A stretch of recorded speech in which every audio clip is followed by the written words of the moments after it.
when yours was made, and there's, if you go to the website for C&H Precision, chpws.com, they make a ton of adapter plates, and they have, I think, the best diagram for if you have a SIG 320 and you have this slide looks like this, then you need this kind of adapter plate.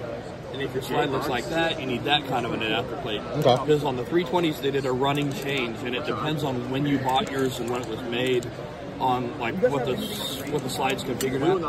But there's adapter plates for everything that are out there. So on the 320s, you'd be looking at these wider ones. They're RMR footprint. So everything that we make that's on the wide, it's an open emitter, is on the Trijicon RMR. Anything that the Trijicon RMR SRO will fit, these will fit on. There's a slim line over there that's like your P365s, your Block 48s, Springfield Hellcats. That's the RMSC footprint that Shield did. That's the little baby 14 millimeter wide window because the slides are thin. And then the brown one that he's got there is that's our Halo product, the Mediator, which is on the Acro footprint, Aimpoint Acro footprint. And you could do an Acro footprint on the 320 if you wanted to. It's your choice. Depends on what you want to use it for and how tough you want it to be. So like the enclosed emitter is easy to keep clean and it's crazy tough, but it also has a really small window. You got a small window with a ton of metal around it. So you pay for that toughness with, it's a little bit harder to find the dot. You lose a little bit of situational awareness because there's so much metal around it. Versus like this, it's got a giant window with not very much metal around it. So with the dot, you're target focused shooting. You're not hard sight, you're not front sight focused anymore and looking at your hands. You're just looking at the thing you want to hit.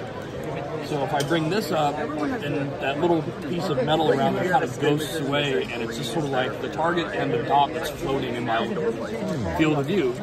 And when the dot sweeps over the thing that I want to hit, I break my shot and I hit my target, right? So that's kind of the magic of it, right? Is that I'm target focused and I'm not looking at my hands anymore. Yeah, it makes once you get used to it, it makes a huge difference, right? So it's a new brand. We've only had products out for 3 or 4 months. They're not coming back to us, which is always a good sign. We've got a couple of thousand of these things that are out already, and the returns have been really low so far. But because it's a new brand, they're really affordable. So everything that I told you about, all the open emitter stuff is $229. And the enclosed emitter, he's got a selectable reticle in him, so he's $250 because that reticle costs a little bit more. But they have all the industry standard features that you would expect. They're shake awake, so I set it down, it falls asleep 4 minutes later, and it doesn't burn the battery. I pick it up, it wakes back up. So I call that like home defense mode, so like it can sit in the sock drawer for a couple of months if it has to, and it's not burning the battery up. And then something goes bump in the night, I pick up the gun, it comes right back on, and I'm tired, I'm groggy, I'm worried somebody might be in the house. I don't want to be fiddling around with where's the on button? Like I might not have time for all that stuff. So I want them to just come back on, right? So they do that. You got a lifetime warranty on them. The batteries on the open emitters come out from the top, so you don't have to re-zero it when you swap batteries out.